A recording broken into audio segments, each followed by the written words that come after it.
What's up and welcome, Madridistas, and happy Saturday. We are going to break down Real Madrid's 4-0 win over Osasuna in a moment. I did also want to bring your attention to managingmadrid.com. Very important. Two massive features went up on the site yesterday from Matt Wiltsey and I about all of Real Madrid's issues with regards to their defense, their pressing, how Ancelotti can right this ship. Today was a good step in the right direction, but those articles will be pinned on the website on managingmadrid.com for the next few days or so, now heading into the international break. And believe it or not, Black Friday is approaching. Christmas creeping up on us. So Moji Dash Mates, today I'm rocking Cristiano Ronaldo number 9. This is, probably peak Cristiano Ronaldo athleticism, the number 9 version of him. I'm wearing that shirt.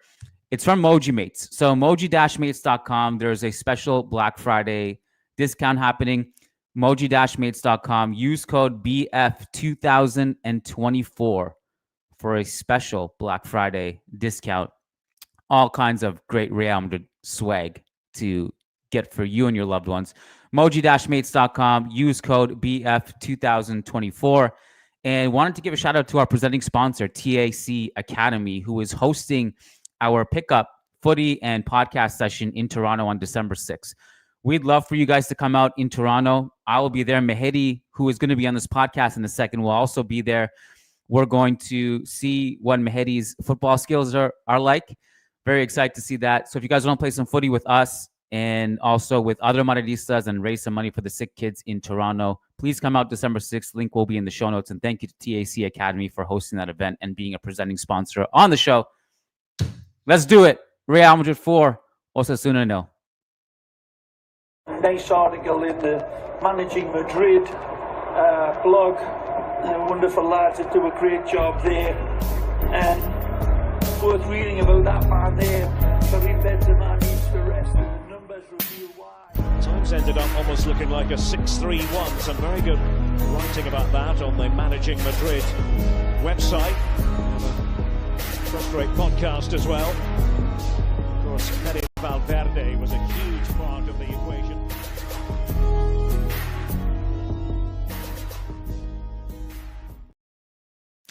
Hello and welcome to the Managing Madrid Podcast. Out of nowhere, Mehedi and Sam Leveridge have magically appeared on the podcast. Here we go. Welcome to the show, guys. Sam, we'll start with you today because you are literally at the Bernabeu right now. Walk us through the experience. What a roller coaster of emotions, from sadness to some kind of consolation and joy with winning 4-0 despite some big injuries in the first half.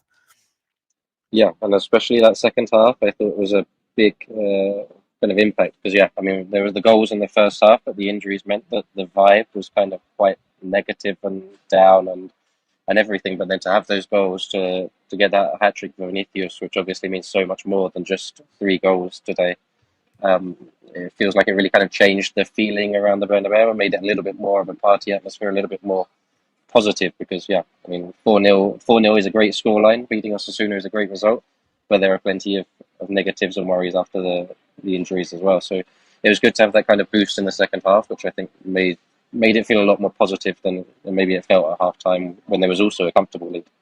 So an interesting roller coaster afternoon, as you said. By the time Militao got injured, I just really didn't feel like watching football at all. Like, I was just kind of sick to my stomach. I was like, I couldn't. There was no words to make sense of that happening that happening to him again a year after it had already happened, and on now the opposite leg. And on top of everything we have suffered already with the injuries this season, I just had no words. I'm like, I don't really feel like, honestly, that's how I felt. I really don't feel like watching the rest. Thankfully, Mehedi, Real Madrid played well from there on in.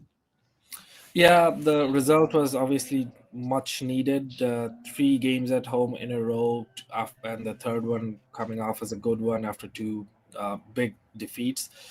But again, Kiyan, it's very difficult to digest what just happened with Militao. Rodrygo's injury was also not something good for the team, and then having Militao injured this is just bad in so many levels because like he already had an ACL injury last season, and this season Real Madrid doesn't have as many defenders. I'm pretty sure we're going to talk about Raul Asencio at some point in the pod, but devastated because of Militao, despite the good result. Solutions. This was a big word that was thrown around by Carlo Ancelotti yesterday in the pregame press conference. We have found a solution. Which, wow, we all just wake up this morning? Thank God. Oh, after all this time, Carlo has a solution. We all slept beautifully last night. We were so excited to see the solution. What was the solution that you guys saw? Did you see one, or was it just a matter of, finally Jude getting his first goal, Vinny taking over the game, some more efficiency? Was there a tactical solution you saw? I'm curious to know what you guys thought of this. I mean, I have some thoughts, but I wanted to see if you guys have a tangible solution that you saw today. Yeah, no, after that press conference yesterday, and then the report in Marca about Ferland Mendy playing as a central midfielder and things, I was like, are we going to see something crazy from Ancelotti? Like, what is this mysterious solution? And then there wasn't anything that was that shocking, I don't think. Anything that surprising. I think we're a little bit more direct, and Osasuna kind of allowed Real Madrid to do that. I mean, the 2 goals with Raul Asencio and Rodrygo getting the assists were very much Route 1 football, which we haven't seen so much of from Real Madrid this season, kind of not having Marcelo kind of that target man in attack. So I feel like that was one of the bigger tactical changes. But I guess it also came into it that Rodrygo was starting and then got injured, and Brahim came in, and so that meant that even the initial setup lasted 20 minutes before it changed again. So I think maybe we didn't quite see as much of a solution, but the team definitely looked more confident and a little bit more direct. Did we get any news on that Mendy was in fact just rested, or did he have any physical issues coming into this game? Because I was kind of surprised that even when Militao went off, that Castilla guy was brought in and not Mendy as a makeshift center back. So that just made me think that was Fran Garcia part of actually a tactical change, or was Carlo forced to make that at the beginning of the game? Mondi went down the touchline and was warming up with Asencio. As soon as Militao went down, Ancelotti sent them both to go and warm up. And at that point, I was thinking the same thing, that he was going to bring Mondi on and leave Asencio on the bench. But he went with Asencio, which is fair play to Carlo. He doesn't always go for the younger players, and needed this time. Did that surprise you guys? I mean, look, it literally took nobody left for a Castilla player to appear. Yes. But I thought, I mean, to be quite honest with you, I completely forgot when I was looking at the bench. I'm like, oh yeah, Jesus Vallejo is a football player who plays for Real Madrid Club de Football. But he went with Asencio. Conversation on Asencio. Let's just do it now. So it would have been cool to get the Castilla corner guys on this podcast, actually, because they would, they watch Castilla every week, and they dropped a podcast yesterday, and they've been very active. And if those of you guys who are watching this on YouTube, just so you know, if you subscribe on Spotify or Apple, you get the audio version of Castilla Corner, which doesn't go on YouTube. It will be going up on YouTube starting in December too. But for now, in case you haven't listened to it, you should go and listen to that on Spotify and Apple. But the Castilla Corner guys were saying that Asencio has been pretty bad for Castilla, and they were like surprised. I heard him tweet that Asencio pass to Bellingham was the best thing he's done all season. And it's kind of interesting because the Castilla conversation, to me, that sometimes there's some context with Castilla players who don't perform well at a certain level. They look much better at the A-team level for a variety of reasons. This actually happened with Sergio Reguilon under the very brief Solari regime, where Reguilon was fine for Castilla. He wasn't great, and he certainly wasn't as good as he showed himself to be when he was promoted to the A-team.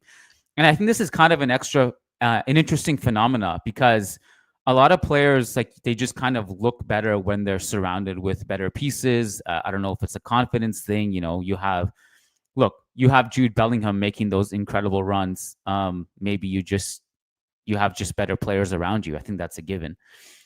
And so it's one of those things that if you go back through Real Madrid's history, the best, and like I was gonna say a lot, but I would almost go through it. I was going through it today in my head, just watching this game. Like I'd say most of Castilla, the most successful Castilla players in the club's history, were brought in not just because they were great, but because it was an emergency situation. The entire Yaya era that dominated Spanish football in the 60s came about because there was a law at that time that you could no longer sign foreign players. So they had no choice but to promote because they couldn't sign anyone else. Quinta del Buitre club was in a really bad financial situation. Alfredo Di Stefano saw that there was no signings incoming, so he promoted like 6 youth team players. Butragueño was one of them, obviously. Think about Raul. Butragueño himself was declined. They needed someone from the academy. Raul came in and was raw, made a bunch of mistakes, missed a bunch of open goals as a 17-year-old kid, but then the rest was history. Casillas, I mean, there's plenty of examples of this. And I have no idea how Asencio's career is going to unfold. It could be great, good, terrible. I have no idea. Like, it's way too early to tell. We saw one full game of football where he wasn't really tested that much. He dealt with his test well, and his ball composure was fantastic. But sometimes you just don't know until you're forced to try it. So this was a situation where Ancelotti had no choice, and he looked very good. The another thing I think is the Castilla guys are actually playing games for Castilla. They're not just sitting on the bench like Vallejo is. So you can expect more sharpness from them if they're thrown into the mix. And also these guys they don't seem very unfazed because they are in fact like training with the first team guys on a weekly basis. So this is a big stage for them, but not as big as we might think because they're still training with these guys. So I think that makes this transition a bit easier.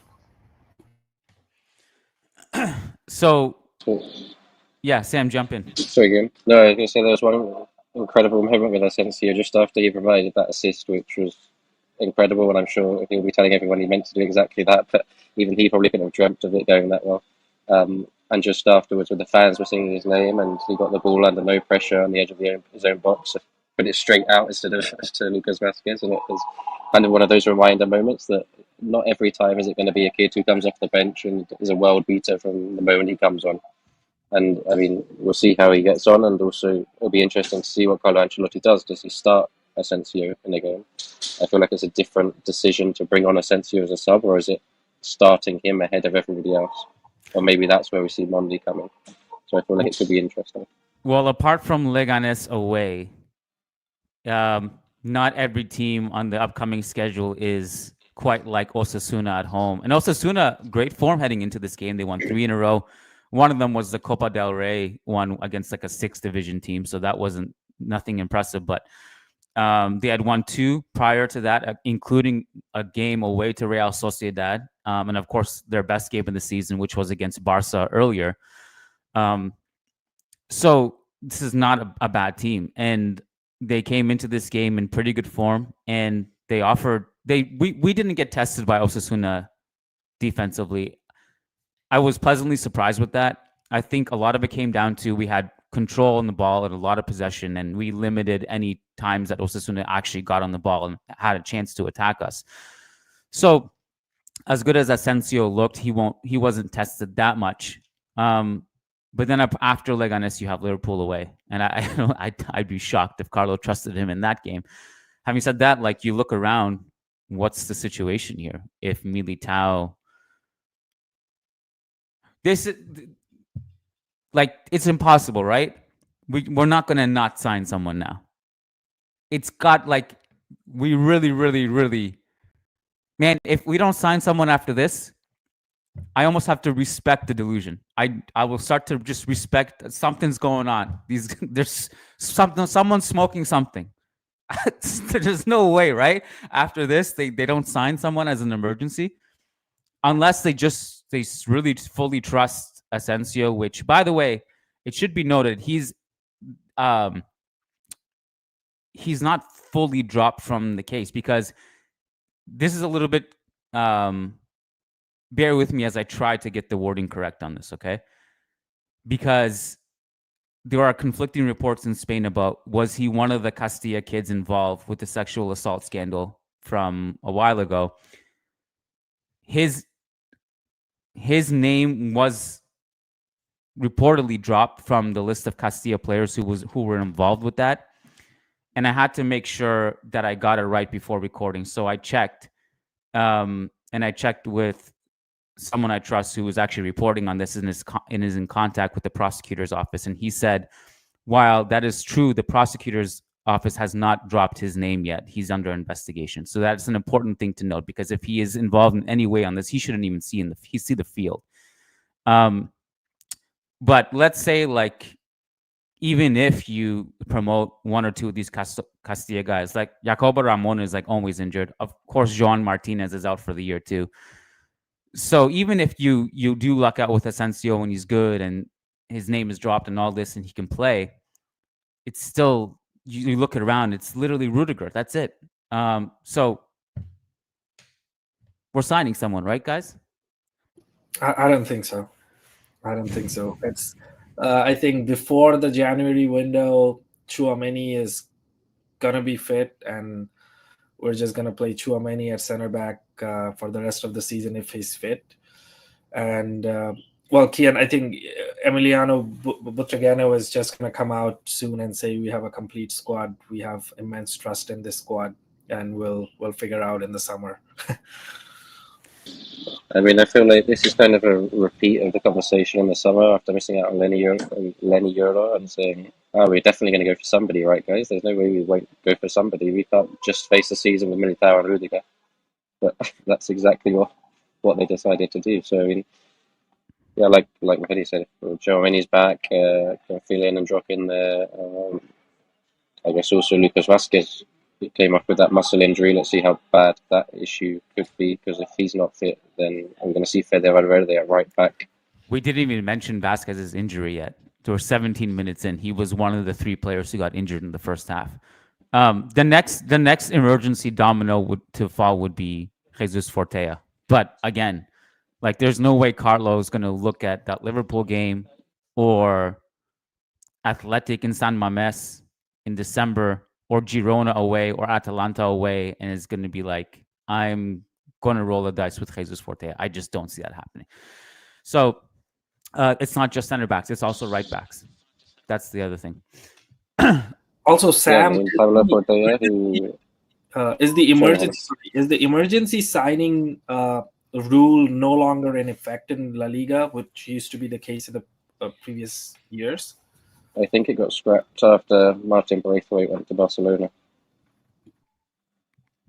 So yeah, but I mean, and the right back as well with Fortea. I mean, he's not even playing for Castilla, which is a whole other debate of why he's not playing for Castilla. But he's not even playing for Castilla; he's playing for the Juvenil.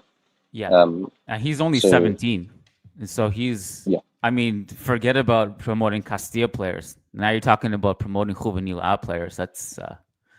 Unless Arbeloa puts in like this really great word, be like, Carlo, I think he's ready. It's going to be really. I thought you were going to say unless Arbeloa wants to come back and put his boots on. So yeah, there's right back and center back. This team is withering. This is kind of like Lucas and I were doing a mailbag yesterday where we were answering questions for our members, and there was a question of like, are we, and as in we, like collectively Real Madrid fans, Real Madrid journalists, Real Madrid themselves, Carlo, the media, the question was, are we overreacting to what's happening with Real Madrid right now? And I said no, because I think people confuse sometimes overreaction with just straight up analysis. Like, the analysis is that right now Real Madrid are really bad, and let's exclude today's game, which we haven't even talked about that much yet. The analysis has been there's been no improvements. These are the struggles. And I said to Lucas, like, even if they turned it around and let's say Carlo Ancelotti found the perfect tactical solution and everyone stayed healthy, you still have this situation where even if that happens, look at our backline. Like, it's a disaster in the depth chart. So I don't even think it would be sustainable at all. even if you were to get it together because of the situation that our defensive line is, thanks to the board. So I was skeptical about that. So like even if today was like a turning point and that happens, I'm just so skeptical about the health of our backline that I don't see it. And we need to see a bigger test, which is Liverpool upcoming. Yeah, like, just on the injuries, and the point that I included in my thing is, at what point do Real Madrid look at this kind of as a bigger issue than just bad luck? Particularly today with Rodrygo and Lucas both having muscle injuries in the first half. How much of that is preparation, managing minutes? There's other questions that, some things like Dani Carvajal's injury can't be avoided. It's just bad luck. Eder Militao, for example, we can say ACL is a bad luck, but he's played pretty much every minute this season. I think there's been 2 games he didn't start, and he came on as a sub in both of those. And he only came back from his other ACL injury in April, early May of this year. So the demands on these players is huge, which again goes back to the signing debate of how hard can you push Antonio Rudiger, for example, now. How do you manage that? And is there something the physios or Pintos and the fitness coaches should be doing differently? Yeah.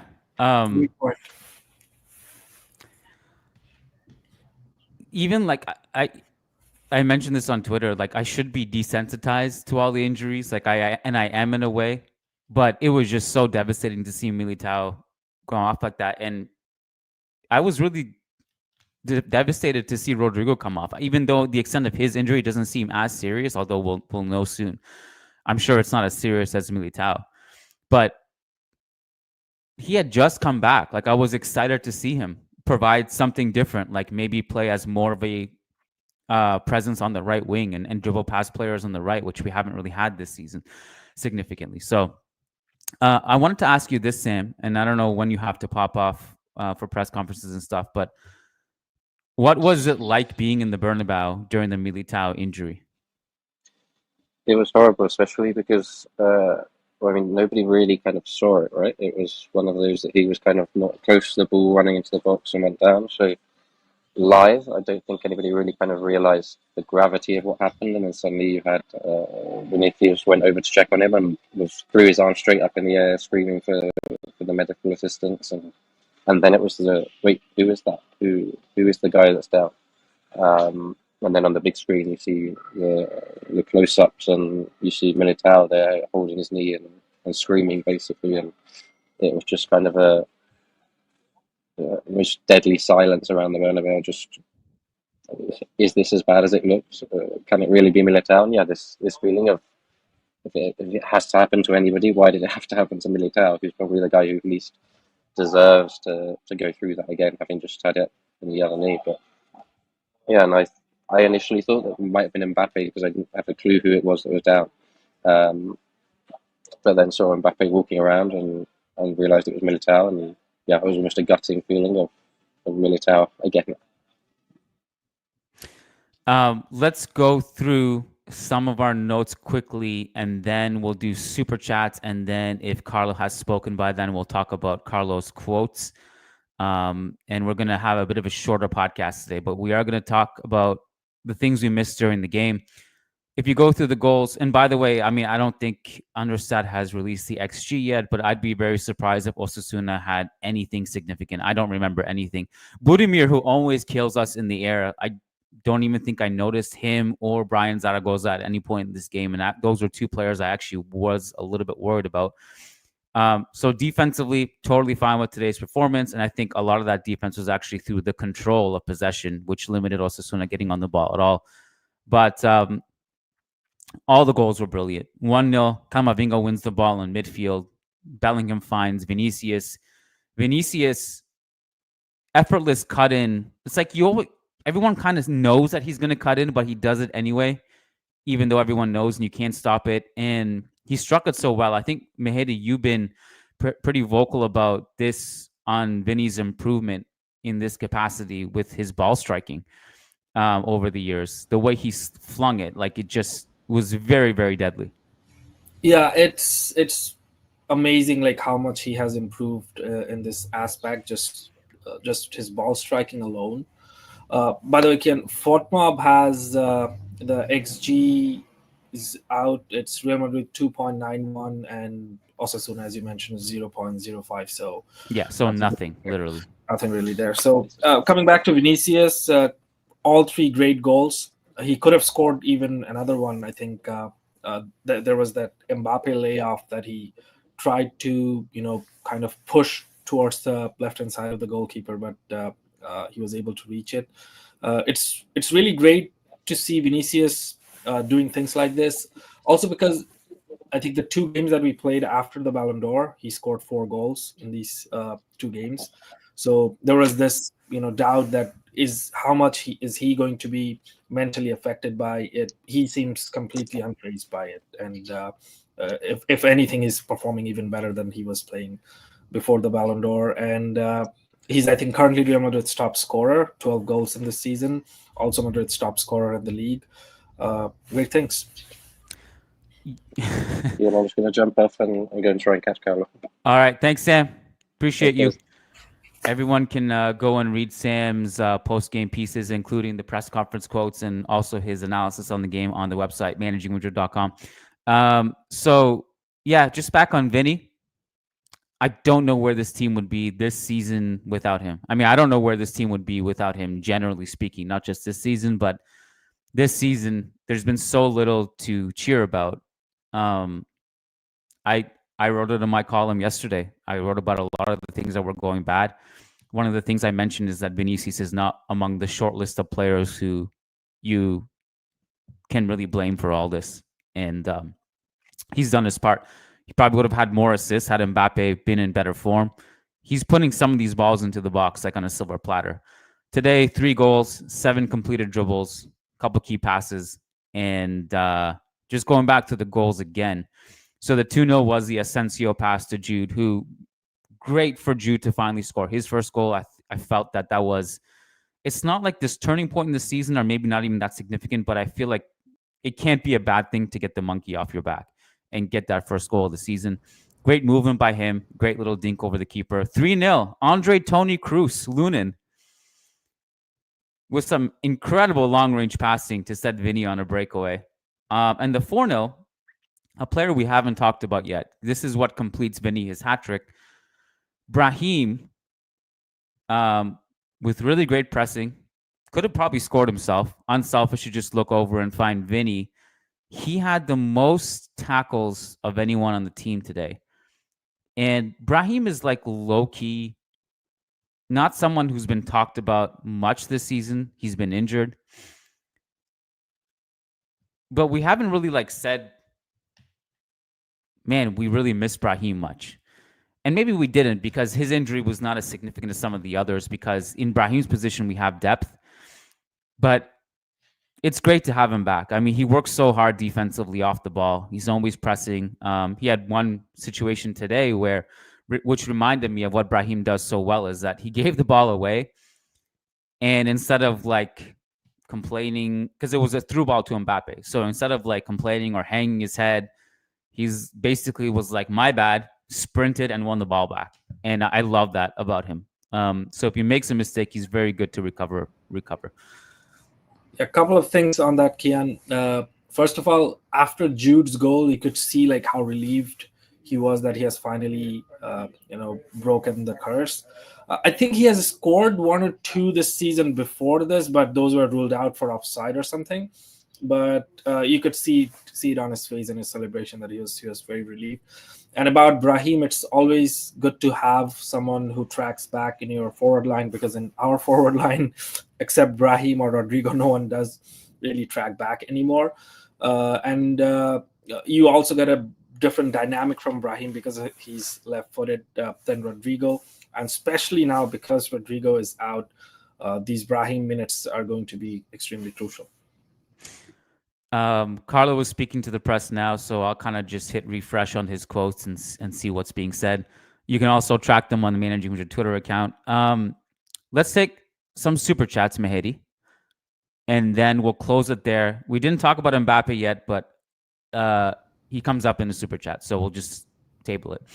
Sagnik says, give the kids a chance. Carlo, Perez, whoever. I'm dying on Jesus Fortea at right back hill. The club's so scared of the academy. Not surprised about Raul at all. We kind of took this one already unintentionally. We kind of had a segment about this, but did you have anything to add? Yeah, I think I was listening to you and Lucas last night on the mailbag, and you guys kind of touched on it, that when the season is at where Real Madrid are right now, the coaches tend to trust the players they usually trust the most. We saw it with Zidane as well in 2021. He would play Cruz, Casemiro, and Modric no matter what. So I understand that from the coach's perspective. And so it's very difficult that Carlo will actually go for someone like Jesus Fortea as long as Fede Valverde is still around, if Lucas Vazquez is not available. So I don't really see Fortea playing at all. And and I completely forgot Kiyan. So Alaba is supposed to be back at some point during the season, probably January, February, or whatever. So expect some news regarding that Alaba is the winter signing. So I completely forgot about him. I think we've already seen that. Like, I mean, yeah. Well, now Asencio is the winter signing, Alaba is the winter signing, so there's not going to be any more winter signings or academy players integrated into the team. Hey, Mehedi, do you want to know what I think about Alaba returning soon? What, like he's a CGI figure or something? This is what I think. Oh. Highly doubt. Okay, so right. Okay, let's jump back on the super chats. Mokrel Akala says, I told you guys Fede at right back would be best. Sadly, it took a Vazquez injury for the world to see it. He needs to replace Vazquez, and Arda should start. Yeah, on this one, we didn't really see Fede doing much at right back today because Osasuna are basically nothing in attack. We will need to see a better sample size of this. Well, Fede at right back is a pretty good sample size. He was pretty great at Anfield the last time he played right back, I think. And the next time he will play right back again is probably going to be at Anfield if Lucas Vazquez is not fit by then. But we have the international break. Fede is going for the international break. We don't really know how much what's the extent of Vazquez's injury is, so we're going to have to wait on that. But yeah, I'm not sure how much I like the idea of Fede at right back for the rest of the season. Just get a right back, man. Just sign anyone, anyone. But we'll see. We'll see how the Vazquez injury turns out to be. Today was probably not a big enough sample size to analyze Valverde right back. The last time he played at right back was 3 years ago. Look, Mokrel, there's no I told you guys with this. God love you, bro. We have almost zero sample size. He's played there, I think, a couple times after the Anfield one. The Anfield debut right back situation under Zidane was good. The other one, there was, I think, at least two, but there's only one I can remember. But the other one wasn't good. And a lot of this is like in theory, right? Like we don't really know until we see. In my opinion, like 1,000 minutes of something is enough time to at least give you a picture of what is accurate and what is not. So there's almost zero sample size on this. In theory, yeah, I suppose he has the tools to make it work. The question is always like, do you want that to be what he focuses on when he can contribute so much as a right CM? And then there's all these question marks, right? I do know that Liverpool's left side, whether it's Vazquez or Fede, it's going to be difficult against a team like that who has been so good this season on the wings.